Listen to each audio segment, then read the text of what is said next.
1. One time after getting off work later in the day, I went with my dad to my aunt's house. When we got there, I noticed that my cousin G and my grandparents were there. I got out of the car and went inside to see everyone, and when I went in, I couldn't find anyone.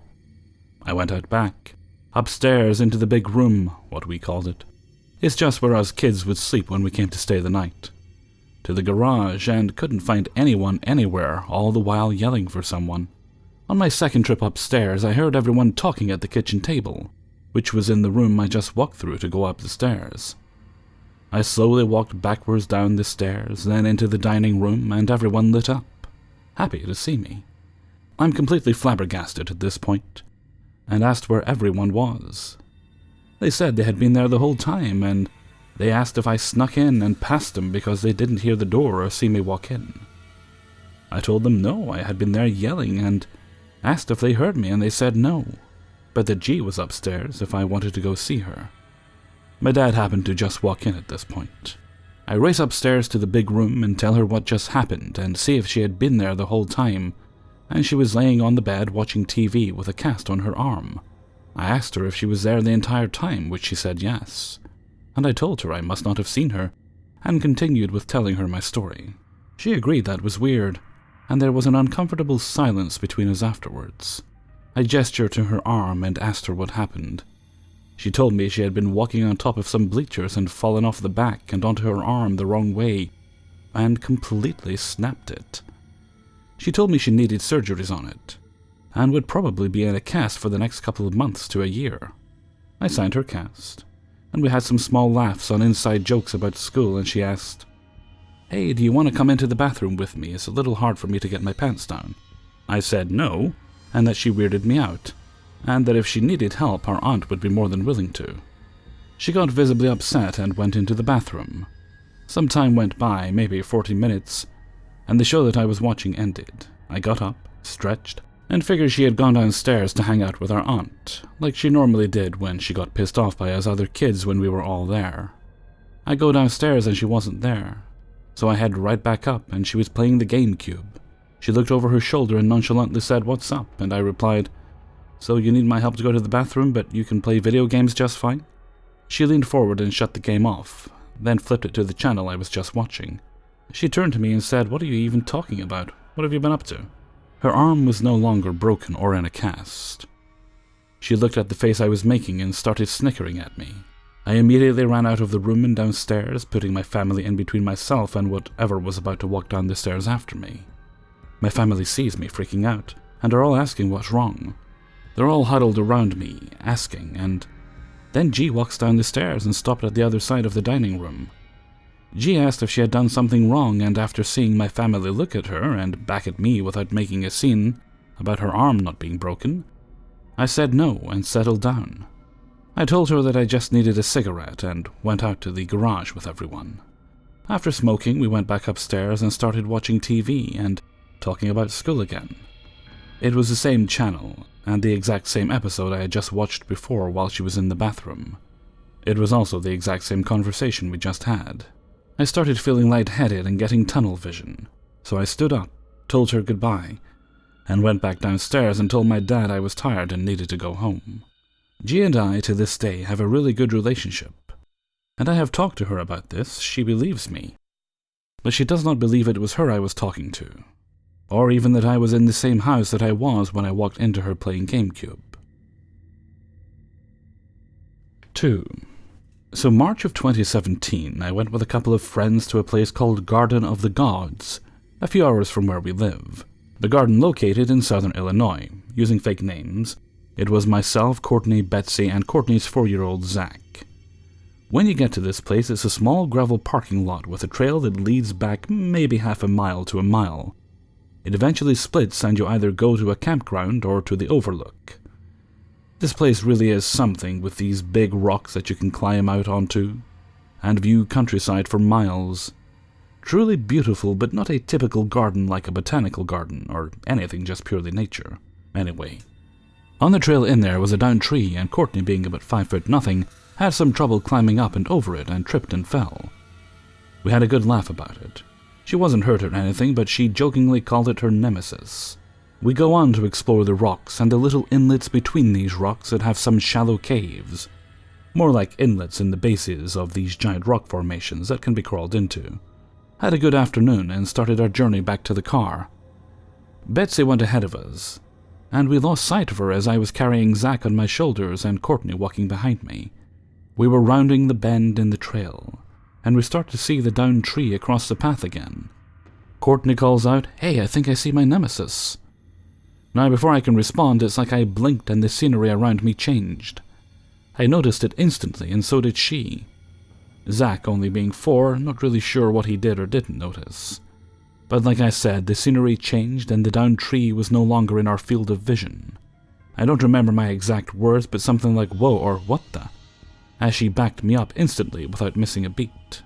We both noticed that we were no longer in the same spot we had just been the half-second before. We kept walking for a few minutes, trying to shake it off, and eventually did get back to the downed tree. Betsy had been waiting for us there. She was like, "What took you guys so long? I've been waiting here for what seemed like 15 or 20 minutes. We explained the weird occurrence to her, and she was like, "That is weird." To this day, I feel we couldn't have been more than a few minutes behind Betsy while walking the trail. And maybe Betsy, not looking at a clock, exaggerated her weight. I'm not sure, and don't have supporting evidence one way or the other. All I know is something happened along that trail that changed my immediate scenery. One other detail I could mention here is that I had this very odd still frame in my head, of a third-person view of the three of us. Courtney, Zach, and I. Keep in mind Zach was being carried on my shoulders, but in this still frame in my mind, the three of us are hand in hand. Zach in the middle holds his mom's hand on his left, and my hand on his right. And we were facing the clearing in the trees next to the trail, as if we were watching something. In fact, now that I'm recalling this incident, I remember that when I noticed the change in scenery, I was no longer looking down the trail, but my whole body was approximately 45 degrees to the left towards this clearing. I brought it up to Courtney after we got back home, and she said she had this same image in her mind after I described it. I don't know if she was just going along with it or if she honestly had the same image in her mind too. My takeaways from this were either we saw something we weren't supposed to see and had our memory wiped, like an MIB neuralizer or something, or encountered something that had the ability to mess with memory, or somehow came across a time glitch that rewound us 5 or 10 minutes. I truly don't know what happened, but I know something happened that day. 3. This started a few weeks ago, and things have been strange since. Whether I'm more alert or we changed timelines or are now in an alternate reality, I have no idea. But I'm questioning everything now. So wife and I are in bed. It's almost midnight, and I'm cuddled into her back and we're facing away from the door. We have a monitor in our room with a camera for our daughter too. So she is on her phone and I'm just starting to drift to sleep, when we hear footsteps at our door suddenly, and our daughter say, "Mum," and start to walk around the bed to her side. Then nothing. No more footsteps, no sound. I start to sit up and check my wife's side of the bed and say, "Where's our daughter?" She sits up and says, "I'm not sure," looking hell confused. I look at the monitor and she is fast asleep in her bed, which is impossible if she was just in our room because it's at the other end of the house. We start to talk about it and neither of us heard her get out of bed, which we normally do because the monitor is super sensitive, and we hear the bedding rustle and the bed squeak, then her little footsteps running through the house. Neither of us heard her go back to her room either, but we both heard her in our room walking around our bed and saying, "Mum." We are both super confused and freaked out, and neither of us can sleep now. I start trying to make sense of it, and I'm looking up all kinds of things online and stumble across some subreddits like the Glitch one and Mandela Effects, and fall down the rabbit hole. While reading Mandela Effects, I see one about a James Bond movie where one of the female actors isn't wearing braces. But like many others, my father and I are massive Bond fans, and we used to watch them on repeat when I was growing up. So not only have I seen that movie at least 30 times, but I too had braces, and my old man is a sarcastic so-and-so, and would crack jokes about that particular actor and myself, so it's not possible she was without braces. I message him and ask if he remembers the girl who the bad guy had a thing for, and he immediately says, "The one with the braces, yeah, sure, why?" So I tell him she doesn't now, and he calls BS. And I don't hear from him until he messages me back with a WTF, I just watched it again and she doesn't have braces now. How is that possible? He He even loads a VCR up, as he has the entire collection on DVD and the older ones on both DVD and VHS to double check, and is freaking out too. Another is the Shazam movie. No, not the new one. I've seen it when younger. My sister and I actually liked it, and watched it more than a few times, but after hunting for a copy and coming up empty-handed, as well as seeing everything online, I'm starting to believe it doesn't exist here. I even asked my wife if she remembered an old movie with Sinbad in it, and she replied with, "The one where he's a genie? Wasn't it called Shazam or something?" So she remembers it too. Since that night, things around the house haven't been the same either. Two big ones. The garden hose is one with multiple spouts where you have to twist it to get the right one. I only ever use 2 of the 12, a shower and jet. I water every day and use the shower to do the potted plants, and use the jet to reach the back garden plants, and I've had the hose end for at least 5 years. I know for a fact it's 5 clicks, or end changes, from the shower to the jet. I change between them every day, and know it's 5 clicks. Since that night it's now 6 clicks. The 5th click now goes to a weird, quartered jet spray thing that points down that I would never use. The second odd things I'm positive about is all the paper bull clips in the house have changed. I have a home office and only buy a particular bull clip because I can also use them to hold computer cables. Now they're all this weird type that you cannot do this with. And I've asked the wife and she didn't buy any of those others, and is just as confused as I am. Nothing earth-shattering, but with little things being a bit different, it's unnerving, and I just thought to share my experience with everyone here as I read some of these, and know similar things have happened to me too, like seeing the same car or person twice. Thanks for listening. 4. When I was 14, I was invited by my friend's family to spend 3 weeks with them in their vacation home in La Rochelle, a very nice, idyllic French town in the Atlantic coast. It was a summer in the late 90s, and I spent 3 awesome weeks there. One night, I wake up because there's a flash of light. I'm not sure exactly what woke me up, if I was awake before the first flash or if it really was the light that woke me. The flash only lasts for a second, maybe less, like someone flicking the light switch on and then off again right away. I'm sharing the room with my friend. I'm in the upper bunk of a bunk bed. She is below. So I don't even open my eyes, figuring she might have turned the light on for a second while coming back from the bathroom or something. You know, just to get a layout of the dark room before going back to bed. But then it happens again. I open my eyes and lift my head off the pillow to see what is going on. The room seems pitch black, just like it would if your eyes have been exposed to a bright light and need some time to refocus in the dark. I even have a bit of a white spot in my vision, again, just like after looking directly into a camera flash or torch or something. I say my friend's name into the room, softly. But the house is close to the beach, so it's a very quiet part of town, and the voice sounds eerily loud. That is the first moment I felt creeped out. I get no answer, so I put my head back down on the pillow and keep my eyes open to see if I can pick up a noise or see something which might explain what is going on. My eyes start adjusting, and I can see the very faint light from outside seeping through the wooden shutters. Nothing in the room that looks out of place, no weird sounds. Just my friend's gentle breathing below and the very soft snoring of the family dog outside our door. I'm not a scaredy-cat person, and since all is quiet and the dog doesn't bark, I start to feel calm again. After what might have been anything from 2 minutes to 5 minutes, I close my eyes again. Flash. My eyes fly open. Nothing, just black. Not even that odd feedback light this time, just darkness, which, now that I start to feel scared again, seems way too black to be natural. I try to stay calm, but my teenage brain is doing its best to scare me into immobility. I try to breathe as quietly as possible and keep my eyes open for as long as I can stand. After a few more minutes have rolled by, I convince myself that this is idiotic. That there has to be an explanation, or at the very least, that once I turn the light on, my fear will ebb and my heart will calm down. I reach out for the cable of the clip-on lamp on my bed, find the switch, and despite the click of the switch being very audible, the light doesn't come on. I try a few times and my brain comes to a calming conclusion. There has to be something going on with the wiring. Some sort of power surge maybe that blew out my bulb. and the flashes I saw were nothing more than the room light flickering on and off because of the same faulty power flow.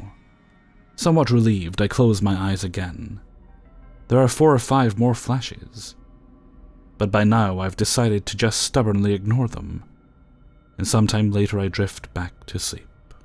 During the next morning, my friend and I are in our room talking.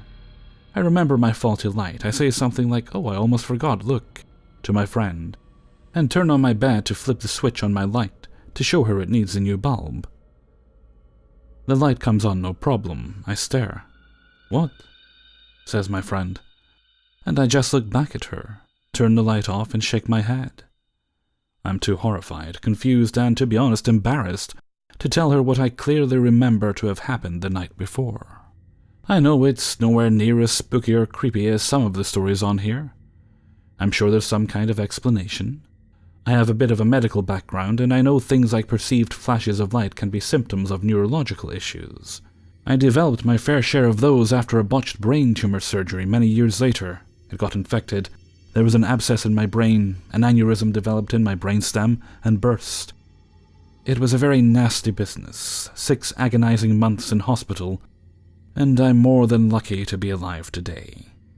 But I didn't have any problems at the time. I know about auras occurring during or before migraine attacks. I've had migraines since I was about 2, but never with auras, and until I lost my eyesight in one eye because of the aforementioned brain bleed, much later, never had any issues with visual hallucinations, artifacts in my field of vision, or any other such symptoms. I thought about the possibility of a car driving by the window and the headlights shining into the room, but the cottage we stayed at is surrounded on all sides by a walled-off garden. The wall is about 7 feet high. There is no porch light nor anything similar which could have been switched on or off. And the dog. She was very loving and a bit of a wuss. Whenever someone was moving through the house during the night, she would follow them around. Anyone stepping foot into the garden she would bark and sometimes whine at. But I had heard her snoring outside our room very distinctly. I stayed in that bungalow for 3 weeks during that summer, and my friend's family has owned the place for over 30 years. Spent countless summers there. I've never experienced anything creepy in my time there again, nor did the family ever mention anything weird they might have experienced. We're Germans, all of us, and all from an academic background. So the paranormal isn't something we bring up in normal conversation. Even here I feel more than a bit silly writing to you about this experience. 5. I set off to pick my girlfriend up from work after being at my dad's. I entered the motorway, and there were only a few cars on there, with it being a Sunday at 10:30 p.m, and really cold out. It not long happened as I'm writing this. Like I said, I entered the motorway, and after being on it for around 5 minutes, I see a car behind me. No car on the left or right lane, I am in the middle. As I am looking at the car, I see it vanish. It couldn't have turned off at an exit, as I passed the exit, and there were none for a while. I look ahead and back behind, thinking it changed lane. I checked the lanes. Nobody there. It was like I was driving up a hill and lost sight of it. But there were no hills. I was on a straight motorway. I did see signs saying salt has been laid down. It got me thinking it was a guardian angel telling me to stay in the same lane, or it was a glitch. Nothing like this has happened to me before. I'm gonna keep an open mind and try and figure out what it could have been. I would love to hear your suggestions. Thanks. Hey everybody, Hellfreezer here, and thank you very much for listening to 5 True Glitch in the Matrix Stories, episode 110. And thank you very much to everybody who allowed me to use and sent in stories for use in this video. If you happen to have a glitch story, or any other kind of story, that you'd like to send in that is yours, not someone else's, must be yours, that you'd like me to read, then please do send it along to kingofthecities@gmail.com. You can see the shiny new outro card I put up there.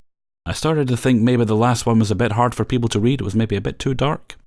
So we'll have this fancy new one, and it is fancy because it's got a thing going flash, flash, flash on it. It's got a flashing Hellfreezer. Yes, indeed. Don't like to brag, but there we go. It does also mean that I have learned, finally, how to make animated GIFs in Photoshop. I used to use a whole bunch of different programs for doing it, but it turns out I can actually do most of it in Photoshop now, so that's a lot handier. That's actually what the image is, it's just that, and I repeat it over and over in the video. It was the easiest way to do it, is what it was. So now that I got my skills back, I might be making some more GIFs. Not necessarily for YouTube, just for fun. Okay, and with that I'm going to head off for now, so until next time, thank you very much for listening, and take very good care of yourselves.